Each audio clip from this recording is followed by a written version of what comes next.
अमोघ शक्ति देखने वाले सभी दर्शकों को पंडित अखिलेश वैद्य जी का प्रणाम। मित्रों, आज एक बहुत ही कॉमन प्रश्न का उत्तर लेकर आया हूँ जो आप सबके मन में कभी न कभी आया ही होगा। सनातन धर्मियों के मन में तो विशेष तौर से जो पूजा पाठ करते हैं, जो लोग वर्षों से पूजा पाठ कर रहे हैं, उनके मन में एक न एक बार जीवन में ये प्रश्न अवश्य आया होगा कि हम इतना पूजा पाठ करते हैं, इतना अनुष्ठान हमने किया, इतना भगवान का नाम लिया, तो ये पूजा पाठ, ये जप तप हमारे जीवन में इतना असर क्यों नहीं कर रहे हैं। बड़ी बड़ी बातें पंडित लोग करते हैं, पुस्तकों में लिखी हुई हैं कि ये मंत्र से इतना कर लो सिद्ध हो जाएगा, उसके बाद तो जीवन क्या इंद्र तुम्हारे पैरों में आके गिर जाएगा, और पता नहीं क्या क्या इतनी बड़ी बड़ी बातें लोग मंत्रों के विषय में करते हैं। मैं स्वयं भी करता हूँ, है ना। लेकिन हमारा पूजा पाठ किया हुआ, दान धर्म तपस्या, अनुष्ठानिक कर्म, मंत्रोपासना, साधना, ये सब जो है करने के बाद भी हमें दुख क्यों मिलता है, या फिर इसका मतलब यही है ना कि वो असर क्यों नहीं करता हमारे जीवन में, उसका प्रभाव दिखाई क्यों नहीं देता। ये सब करने के बाद भी हम दुखी के दुखी ही क्यों हैं। बहुत ही इम्पोर्टेंट वीडियो है, कोई किसी प्रकार का उपाय नहीं है, लेकिन इसको आप उपाय के तौर पर ही इस वीडियो को आप मान के चलिएगा। ये एक उपाय की तरह ही वीडियो होने वाला है। और जैसे मैं बोलता हूँ, बहुत बहुत अलग हटके मैं अपनी बात करके रखना चाहता हूँ, जो किसी वीडियो में आपने नहीं सुनी होगी। मेरे 370 के लगभग वीडियो होने वाले हैं, लेकिन मैं ऐसा नहीं है कि किसी भेड़ चाल का हिस्सा नहीं हूँ, कोई रैंडमली बात करता हूँ, या फिर कोई अपने पास स्क्रिप्ट नहीं होती यहाँ पड़ी हुई। तो जो दिल की बात है वो समझाने का प्रयास करूंगा। मेरा अनुभव है, जो मैंने अनुभव के अनुसार मैंने सत्य होते हुए देखा है, मैं सिर्फ वो बात करूंगा। आपके जीवन में बहुत काम आने वाली वीडियो अगर आपने पूरा देख लिया, इस वीडियो को पूरा समझ लिया, तो और उसका पालन आपने कर लिया, तो मेरा दावा है कि आपने एक दिन का भी अगर आपने जप किया तो वो आपको लगेगा, आपको असर करेगा। इतने दावा मैं करता हूँ इस यूट्यूब चैनल के। सुनिएगा, हम जो पूजा पाठ करते हैं वो हमारे जीवन में असर क्यों नहीं करता। देखिए, इसके कई कारण हैं। पहला तो ये है, हम एक्चुअली 3 प्रकार के कर्मों से हम बंधे हुए हैं, हमारे प्रारब्ध से, हमारे क्रियमाण से, और हमारे पूर्व जन्म से। ठीक है, पूर्व जन्म में संचित कर्म जो हमने हमारे हैं, यानी अनेकानेक जिस योनियों में हमने जो कर्म करते हुए हम आए हैं, उन कर्मों के संस्कार हमारे साथ चिपके हुए होते हैं। अब आप कोई इस प्रकार से कई महान विभूतियां कमेंट में ये भी पूछ सकती हैं कि पिछला जन्म हुआ था नहीं, किस आपको कैसे पता, किसने देखा। ईश्वर को भी किसी ने नहीं देखा राजा, सुनो। हवा को भी किसी ने नहीं देखा, लेकिन है, सब मानते हैं, महसूस होता है, फील होता है। तो जिसको फील हुआ सबसे पहले, उसने अगले को बताया, क्योंकि उसने देखा है, उसने उसको माना। मानते मानते मानते मानते आज हमारे तक बात पहुंच गई। जहां पर आप प्रत्यक्ष प्रमाण का अनुभव नहीं कर सकते, वहां पर शास्त्र ही प्रमाण माना जाता है। शास्त्र में जो लिखा है वो सत्य मान लो। नहीं मान सकते तो जानने के प्रयास में लग जाओ। 2 ही तरीके हैं ईश्वर को जानने के, या तो जान लो, जान के मानो कि मैं भगवान की, जो स्वामी विवेकानंद जी जो किया था, स्वामी विवेकानंद ने ईश्वर को जानने में अपना जीवन निकाल दिया। इसी के विपरीत, ठीक उनके उल्टे, उनके गुरुजी स्वामी रामकृष्ण परमहंस महागुरु, उन्होंने ईश्वर को पहले मान लिया। पहले मान लोगे तब भी वो अपने आप अपनी उपस्थिति आपके सामने दर्ज करा देगा। इसके ऊपर भी एक वीडियो मैंने बना रखा डिस्क्रिप्शन में। ईश्वर को लोग बोलते ना, पहले इस्तेमाल करें फिर विश्वास करें, वो वाला मामला, कि ईश्वर को जिसको देखा ही नहीं, जो ईश्वर को जो मना करते हैं ना कि नहीं है, कुछ नहीं है, हम नहीं मानते, जो कभी दिख जाएगा तो बात करेंगे। तो दोनों तरीके हैं, या तो आप देख के उस पर भरोसा कर लो, या इतना भरोसा कर लो कि एक दिन वो दिख जाए। ये तो संचित कर्मों से जो हम बंधे होते हैं उन कर्मों का हिसाब अभी तक हमारा चल रहा है। तो जितना जप तप पूजा पाठ हम करते हैं वो एक्चुअली क्या करता है कि हमारे जन्म के जो संस्कार हैं उनको काटने का काम करता है, उनको हटाता है पहले, है ना। जो हमारे साथ गंदगी है पहले उस कमरे का झाड़ू निकाला जा रहा है, उस कमरे का कचरा निकाला जा रहा है, तब उसमें कोई अच्छी चीज़ उस कमरे के अंदर रखी जाएगी। ठीक है, आपने इस तरीके से समझिए कि आपने जो पूजा पाठ किया वो आपके पिछले पापों को, पिछले कर्मों को, उनकी सफाई में वो जो है उनकी एनर्जी खर्च हो रही है। जिस दिन वो कर्म पूरे कट जाएंगे या एक निश्चित समय निश्चित अवधि के लिए आपको जितना यहाँ से मिलना है, क्योंकि आपकी कुंडली भी तो है ना, आखिर कुंडली में भी तो ग्रह गोचर 12 स्थानों में बैठे हैं कहीं कहीं, वो भी अपनी तरीके से काम कर रहे हैं। तो वो जो आपने अब तक उपासना की उन पुराने कर्मों को काटेंगे और उसी दिन से आपका उद्धार शुरू हो जाएगा। फिर आपको पीछे हटके देखने की जरूरत नहीं पड़ेगी। उदाहरण देके बताऊं, दुनिया में जितने भी महान लोग हुए हैं, जितने भी बड़े बड़े लोग हुए हैं, आप किसी भी क्षेत्र में देख लीजिए, भौतिकवाद में देख लीजिए, आध्यात्मिक क्षेत्र में देख लीजिए, या और साइंटिफिक किसी में भी, doctor Abdul Kalam Azad, Dhirubhai Ambani, Swami Vivekananda, Steve Jobs, Bill Gates, Albert Einstein, ये वो लोग हैं। ये वो लोग क्या है, सारे लोग बड़े बड़े जितने भी है सबके साथ हुआ है।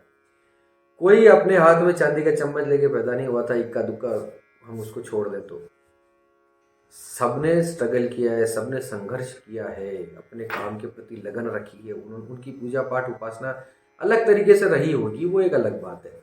उन्होंने नहीं किया, फिर भी अपने कर्म को पूजा मान के उन्होंने काम किया।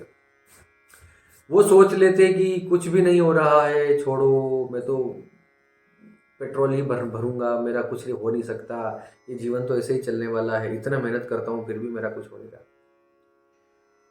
जिस दिन आपको पता होगा श्रीनाथ जी के कितने बड़े भक्त हैं, अंबानी परिवार। नाथद्वारा में जो वल्लभ संप्रदाय का जो मंदिर है भगवान श्रीनाथ का, बहुत बड़े भक्त हैं वहाँ के। उन्होंने भक्ति भी की, अपना कर्म भी किया साथ में।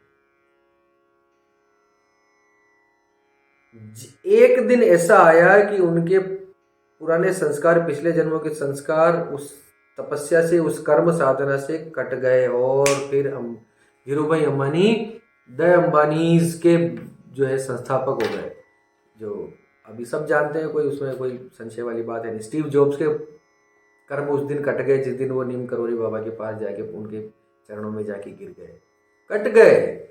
किसी गुरु का सिर पे, सिद्ध गुरु का हाथ सिर पे पड़ जाए तो 1 सेकंड में उसके कलेश कट जाते हैं पिछले जन्मों के, और यहीं से उसकी यात्रा स्टार्ट हो जाती है। अगर वो जिस भी फील्ड में है उसी में। स्वामी विवेकानंद जीवन भर भटके, सबको मना करते आए, नहीं ये भी नहीं, ये भी नहीं, ये भी नहीं, ये भी नहीं, नेति नेति नेति नेति करते हुए निकल गए। रामकृष्ण परमहंस के पास जब पहुंचे तो उनके लिए भी उनके मन में यही भाव है कि कौन ढोंगी पंडित बैठा है, किसी काम का नहीं, कुछ नहीं, ऐसा वैसा अनाप शनाप उनके मन में आया। तो रामकृष्ण ने पहचान लिया कि कहाँ था इतने दिन, कितने वर्षों से तेरा जो है तेरी प्रतीक्षा में कर रहा हूँ। पूरा बहुत सुंदर व्याख्यान है, बहुत सुंदर कथा है, सच है, सत्य है तो हम जानते हैं। लेकिन एक दिन ऐसा भी आया कि जब स्वामी रामकृष्ण परमहंस ने उनके कंधे के ऊपर अपना पांव रख दिया धड़ाक से, और सारा ब्लैंक, सारा जो जिसको बोलते हैं कुंडली जागरण, उनका पिछला सब खत्म। नरेंद्र से स्वामी विवेकानंद बनने का ये वो घटना थी। इसी प्रकार से इस बात को आप याद रखिए कि कभी भी अगर आप पूजा पाठ करते हैं, धर्म उपासना करते हैं और आपको उसका भौतिक युग में उसका परिणाम नहीं मिल रहा है तो घबराने की कोई आवश्यकता नहीं। पिछले कर्म कट रहे हैं, एक दिन ऐसा आएगा जब वो समाप्त हो जाएगा और तब आपको जो है फिर आप 4 गुना स्पीड से वो असर करेंगे। आपने 1 माला भी जपी तो आपको उसका 4 गुना फल मिल रहा है। वो इतनी स्पीड से काम करते हैं मंत्र। लेकिन पुरानों को काटने में उनको थोड़ी मशक्कत करनी पड़ती है पहला। हाँ, ऐसा भी एक बात और बता दो, ऐसा भी हो सकता है कई आदमी जीवन भर दुखी रहते हैं लेकिन जीवन भर पूजा पाठ करते हैं। ऐसा भी हो सकता है उनके पिछले जन्म का इतना कुछ बकाया होता है कि उनको करना पड़ता है। तो इसका मतलब ये नहीं है कि उनको कुछ नहीं मिला, नहीं, मंत्र अपना काम किए बिना नहीं रहेंगे। ऐसे व्यक्तियों को आप उठाकर देखिए अपने आसपास, जिस व्यक्ति ने जीवन भर ईमानदारी से अपना जीवन जिया, ईमानदारी से पूजा पाठ किया, लेकिन वो दुखी रहा, उसके किसी न किसी काम में उसको जीवन में दुखों का सामना उसको करना पड़ा, कभी सुखी नहीं रह पाया, उसको सुख नहीं आ पाया, लेकिन आप देखेंगे कि उसकी संतान ने बहुत अच्छा काम किया। उसने जो तपस्या की उसकी संतान को जाकर लगी। तो आपको कहीं कहीं भी खोने के लिए कुछ भी नहीं है। अगर आप किसी प्रकार का पूजा पाठ उपासना करते हैं, आपको उसका परिणाम नहीं भी मिल रहा है, तो भी ये सोच के चलिए कि जिस दिन कर्म कलेश कटेंगे उस दिन ये फायदा देने लग जाएंगे। फिर भी नहीं देंगे तब भी कोई बात नहीं, जो मैं कर रहा हूं मेरे बच्चों के लिए, बच्चे नहीं है मेरी पत्नी के लिए, अपने परिवार के लिए, कहीं ना कहीं जाके वो असर करते हैं। तपस्या कभी व्यर्थ नहीं जाती, नहीं जाती, नहीं जाती, नहीं जाती, असर तो होगा। तो मेरा ये वीडियो बनाने के पीछे उद्देश्य ये है कि हार मान के नहीं बैठना है, आपको इसी फील्ड में आगे से आगे जितनी भी तकलीफें आए आपको आगे बढ़ते रहना है, पूजा पाठ छोड़ना नहीं है। एक तो ये कारण हो गया। दूसरा, आपके व्यवहारिक कारण, व्यवहार से संबंधी आपके स्वाभाविक कारण, स्वभाव से रिलेटेड, नेचर से रिलेटेड कारण क्या हो सकते हैं? अपने अंदर की बुराइयां, लालच, अहंकार, झूठ, पापी के घर का खाना, जिसके घर में 2 नंबर का भोजन बनता हो, 2 नंबर की कमाई और उसका भोजन आप करते हैं, तो आपकी पूजा पाठ क्षय हो गया। क्रोध बहुत बड़ा कारण है। पूजा पाठ करते हैं और क्रोध करते हैं, किसी को बद्दुआएं देते हैं, गालियां देते हैं, खत्म, उसका असर नहीं लगेगा। बहुत ज्यादा किसी को आशीर्वाद दे रहे हैं, आज पूजा पाठ कर लिया, जा तथास्तु, तेरा आनंद हो, सब कुछ बढ़िया हो, और जा आशीर्वाद देने में लग रहे हैं सबको, तो आपकी पूजा पाठ का क्षीण हो जाएगा, क्षय हो जाएगा, आपकी तपस्या का क्षय हो जाएगा। बद्दुआएं दे रहे हैं, जा तेरा ये हो जाए, जा तेरा वो हो जाए, उसका तो ऐसा हो जाएगा, वैसा हो जाएगा। आपने अपने तपस्या का क्षय कर लिया वहां पे। क्रोध, जितना गुस्सा करेंगे, उस गुस्सा करने में जितनी एनर्जी आपकी बर्न हो रही है, वो एक्चुअली आपकी तपस्या को खा रहा है। लालच, मन में बहुत लालच है, ये करूंगा तो ये मिल जाएगा, इस मंत्र को करने से मुझे इतना पैसा मिल जाएगा, ये करूंगा तो ये, वो एक लालच की प्रवृत्ति से अगर आप करते हैं तब भी वो असर नहीं करेगा। करते हैं तो कुछ ना कुछ तो लगेगा, देखिए कुछ तो असर होगा, लेकिन जो आपको एक्चुअल में चाहिए, जो वो मंत्र आपको दे सकता है, उसका पॉइंट में भी आप उसका फायदा नहीं ले पाएंगे। फिर एक सबसे बड़ा अहंकार, इसका सबसे बड़ा शत्रु, अगर अनुष्ठान का सबसे बड़ा शत्रु अगर कुछ है तो उसके मेरी नज़र में वो 3 है: क्रोध, मिथ्या भाषण और अहंकार। गुस्सा करना, झूठ बोलना और घमंड। अहंकार, अपन ने जो किया, आज मैंने इतने पाठ किए और बिल्कुल मंदिर में जा रहे हैं तो लोग देख रहे हैं, उनको दिखाने के लिए आपने मतलब सुंदर सुंदर कपड़े और लपेटा करके और तिलक विलक डाल के और ऐसा करके बैठे जैसे कोई बहुत बड़े महान धमाकेदार कोई बम विस्फोटित कोई महान साधु संत आके बैठे हैं, और जो भगवान को अपने जिन्होंने वश में कर रखा है और ऐसा दिखा रहे हैं जैसे आहुतियां दे रहे हैं, तो ऐसे हो। किसी को दिखाने के लिए अगर आप अपने पाठ जप अनुष्ठान करते हैं, या आप चाहते हैं कि कोई इसे देखे, या आपने कर लिया है किसी ने देखा नहीं, लेकिन अब आप लोगों को बताने में लग रहे हैं कि मैंने पूरी रात वहां पर बैठकर जप किया, इतने जप मैंने किए, चाहे इतने एरोगेंसी से आप नहीं कहें, लेकिन प्यार से भी कहें कि देखो यार पूरी रात बैठा था मैं और मैंने इतना जप कर लिया वहां पे, और देखो भगवान क्या करता है, तब भी वो कहीं ना कहीं आपके अहंकार को पोषण देगा। तो करना क्या है, आप जो भी पूजा पाठ उपासना करते हैं उसको गुप्त रखना है। तंत्र तो कहता है कि उसको योनिवत गुप्त रखा जाना चाहिए। जिस प्रकार महिलाएं अपनी योनि को गुप्त रखती हैं, उस प्रकार से आप अपने पूजा पाठ आप क्या करते हैं किसी को पता भी नहीं चलना चाहिए। चाहे कोई 1000 बार पूछ ले, चाहे आपके बारे में कोई भी राय बना ले कि इसको कुछ नहीं आता, ये तो ढपोर शंख है, ये तो एक कुछ नहीं कर सकता, एक मंत्र भी नहीं जप सकता, इसे तो कुछ नहीं करता, तो सबके सामने येड़े बन के रहो, येड़ा बन के पेड़ा मिल जाएगा, समझे। तो अहंकार का भाव कहीं प्रदर्शन नहीं करना है। ये कुछ इसके भाव थे। तीसरा, बाहर का खाना, जो भोजन नहीं करना चाहिए उस भोजन का अगर आप सेवन करते हैं, यानी किसी और के घर का भोजन, जब आप पूजा पाठ करते हैं तो किसी के यहाँ का भोजन न करें। खास अब किसी के यहाँ का मेरा अनुमान सिर्फ इतना है कि हर किसी के घर में कुछ ना कुछ 2 नंबर 1 नंबर पैसा आता है। बहुत ज़्यादा शुद्ध सात्विक लोग बहुत कम बचे हैं। पैसा 1 नंबर का आएगा लेकिन वो खुद भ्रष्ट आदमी है, रिश्वतखोर आदमी, उसके यहाँ का खाना खाओगे तो आपका पुण्य वहाँ लग जाएगा और उसका पाप आप अपने घर पे लेके आओगे। ये तय बात है, ये सत्य बात है। भरोसा हो तो ठीक है, नहीं हो तो अपने आसपास देख लेना। ये सत्य बात है, ये हमारे शास्त्रों में लिखी है। कोई मैंने तो अपने मन से बनाई नहीं है और मैं शास्त्रों को मानता हूँ, इसमें कोई डाउट नहीं, मैं मानता हूँ। किसी के यहाँ का भोजन, किसी पापी के यहाँ का, जिसके घर पे गलत अनीति का पैसा आता हो, उसके यहाँ का भोजन न करें, उससे कुछ लेना। फ्री में किसी प्रकार का कोई उपहार न लें। कोई मुफ्त में आपको किसी प्रकार की कोई चीज़ें देना चाहता है कि लो अरे पंडित जी हो गए तो गुरु जी हो गए, मेरी तरफ से ये भेंट है, ऐसा कुछ है, तो उसको लेने से बचें। नहीं मानता है तो ठीक है, आप थोड़ा सा रख लीजिए और उसको कहीं भेंट कर दीजिए। नहीं मानता है तो उसको फिर ले के किसी गरीब में आप भेंट कर सकते हैं, किसी और ब्राह्मण में आप दान कर सकते हैं, ये भी आप कर सकते हैं। फिर इसमें एक चीज़ है जो बहुत इंपॉर्टेंट है, जिसका हम ख्याल नहीं रखते।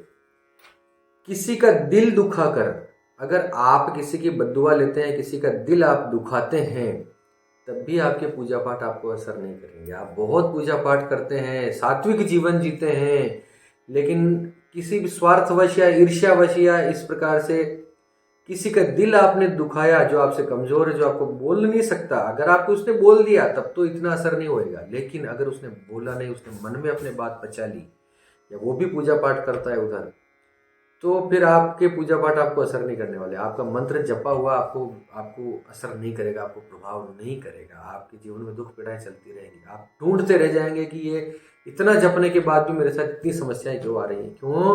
क्योंकि जाने अनजाने आपको पता नहीं है, लेकिन आप किसी के मन को बार बार पीड़ा पहुंचाते हैं, किसी का दिल दुखाते हैं। उसके मन से जो हाय निकलती है, हाय लेना, बद्दुआ लेना है किसी की, ये बहुत बहुत गड़बड़ है। ये बहुत दुख का कारण है। आज के ज़माने में लोग इसका ध्यान नहीं रखते। सबको प्रसन्न देखने की इच्छा कीजिए। सर्वे भवन्तु सुखिनः का ज्ञान अपने दिमाग में उतार लीजिए। इसी प्रकार से जीवन को जीना सीखिए, आपका बहुत भला हो जाएगा। मैं सच बता रहा हूँ। सर्वे भवन्तु सुखिनः, सर्वे सन्तु निरामया, सर्वे भद्राणि पश्यन्तु मा कश्चित् दुर्भाग् भवेत्। ये मंत्र का जाप शुरू करो। इसके अलावा जो प्रैक्टिकली कुछ चीज़ें हैं जो आप जप करते हैं, अनुष्ठान करते हैं, उसमें शुचिता का भाव, शुद्धता नहीं रखते, बिना नहाए, बिना ब्रश किए कुछ भी ऐसा मंत्र जप लिया, भगवान के कमरे में चले गए या मंदिर में घुस गए, तो ये माला के नियमों का अभाव, माला के मंत्रों का उल्लंघन करना, मंत्र के जो नियम है उसका उल्लंघन आप कर रहे हैं। पाठ करते करते उबासियाँ ले रहे हैं, खांस रहे हैं, वो ठीक है, खांसी उबासी आ सकती है, लेकिन उसके बाद क्या करना है? आचमन कर सकते हैं या दाया कान आप पकड़ सकते हैं, दाया कान। तो इस प्रकार से आप चीज़ें कर सकते हैं। माला के मंत्रों के नियमों का उल्लंघन भी आपको, वो तो सिंपल सी बातें सब समझते हैं, वो भी आपको सिद्धि से दूर लेके जाएगा। गुरु पर अश्रद्धा, गुरु पर अविश्वास, जिस गुरु से आपने ये चीज़ें, ये उपासना, ये पूजाएं सीखी हैं, या जिस किसी ने आपको ये सिखाया है, या जिसने नहीं सिखाया लेकिन कोई गुरु समान व्यक्ति है, जो विद्वान है, जो ज्ञानी है, जिसको आप सुनते समझते पढ़ते हैं, उसका अपमान करना, अपने देवी देवताओं का, वेदों का अपमान करना, उनमें विश्वास नहीं रखना, ये भी सिद्धि में सबसे बड़ा बाधक है।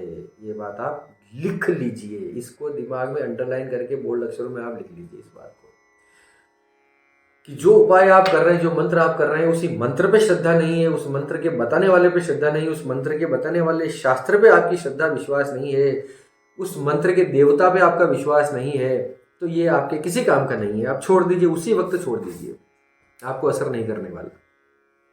फिर है अपने पितरों का अनादर। जो व्यक्ति, सनातन धर्म की बात कर रहा हूं मैं, सारी वही बातें कर रहा हूं, जो व्यक्ति अपने पितरों का अनादर करता हो, उनका सही ढंग से उनका आचरण नहीं करता हो, एंसेस्टर्स किसी भी धर्म में हो, लेकिन हमारे पितर बहुत इंपॉर्टेंट होते हैं। देखिए, देवता आपको अवसर दिला सकते हैं आपकी मनवांछित चीज का, लेकिन वो चीज वास्तव में आपको मिलेगी कि नहीं मिलेगी, ये पितर तय करते हैं। पितर वो चीज आपको देते हैं। देवता धन का रास्ता आपको दिला सकते हैं। देवता आपको धन कमाने के लिए आपको व्यवसाय खड़ा कर सकते हैं, लेकिन वो व्यवसाय कैसे चलेगा, कितना चलेगा, उससे कितना धन आएगा, ये तय करेंगे आपके पितर। इस बात को समझ लेना। पितर बहुत इंपॉर्टेंट होते हैं। पितरों पर अश्रद्धा या विश्वास भी आपके जप तप में बाधक बन सकता है। और अंत में अब एक बहुत इंपॉर्टेंट बात जो मैं अंत में बताना चाहता हूँ कि अब लगातार जप कर रहे हैं तो हमें कैसे पता चलेगा कि ये मंत्र हमारे लिए असरकारक हो गया। इसका मैं अलग से वीडियो बनाऊंगा पूरा कि क्या लक्षण है कि आपको लगेगी जिससे आप समझ सकें कि मंत्र मुझे सिद्ध हो गया है, यह मंत्र अब मेरे लिए ये काम करने लग गया है। वो इसका एक कंप्लीट वीडियो में उसका बनाऊंगा। लेकिन फिलहाल के लिए एक छोटा सा आप ये समझ लीजिए कि जब आप पाठ करते करते करते लगातार 3 साल 2 साल 3 साल 4 साल 5 साल लगातार जब आप इन चीज़ों में अपना समय देने लग जाते हैं तो एक समय ऐसा आता है जब आपकी कामना आपसे छूटने लगती। जिस काम से आपने वो पाठ शुरू किया था वो कामना पीछे छूटने लगती है और अब आपकी प्रायोरिटीज बदलने लगती हैं। आप अपने जीवन में मानसिक शांति मांगने लगते हैं। मानसिक शांति है, प्रभु तेरे दर्शन हो जाए, प्रभु तू दिख जाए। अपने मन से बार बार ये निकले कि तू कृपा, तेरी कृपा बनाए रखना, मैं तो जैसा हूँ खुश हूँ, तू बस लाज रख लेना, आनंद रहना, तू भी ठीक से रहो, मुझे भी ठीक से रखो। ऐसा भाव जब आने लग जाए तो ये बहुत समय के बाद आने लगता है। यानी इसका मतलब ये है कि आपके पाठ पूजा अब आपको असर करने लगे हैं। ये बहुत बेसिक चीज़ बता रहा हूँ। जब आपके अंदर कामनाएं हटने लग जाएं, आपको किसी एक चीज़ पे पक्का उसके पीछे पड़ने की आदत ना रहे कि अब तो फिलहाल तो मुझे यही चाहिए, नहीं, मंत्र काम करने लग जाएंगे तब आपको इच्छाएं आपकी कम होने लग जाएंगी। आप फकीर में आपको आनंद आने लग जाएगा। इस प्रकार से आप समझिए। तो ये मैंने जो मेरे दिमाग में आई बहुत सारी चीज़ें थी, ये मैंने आपको बताने का प्रयास। इसके अलावा भी बहुत सारी बातें हैं, कार्मिक चीज़ें तो बहुत सारी हैं कि किस प्रकार से माला के नियम कौन कौन से होते हैं, मंत्रों के नियम क्या क्या होते हैं, इस पर मैंने बहुत सारी वीडियोस बना रखे हैं, देख लेना जाके। लेकिन फिलहाल ये यही कुछ है। इसका भी अगर आपने ध्यान रख लिया तो इसके अनुसार अगर आपने पालन कर लिया तो आपका किया कराया जो भी जप तप है वो आपको असर करेगा, प्रभाव करेगा। मंत्र बहुत बड़े उपाय होते हैं, मंत्र में बहुत शक्ति होती है।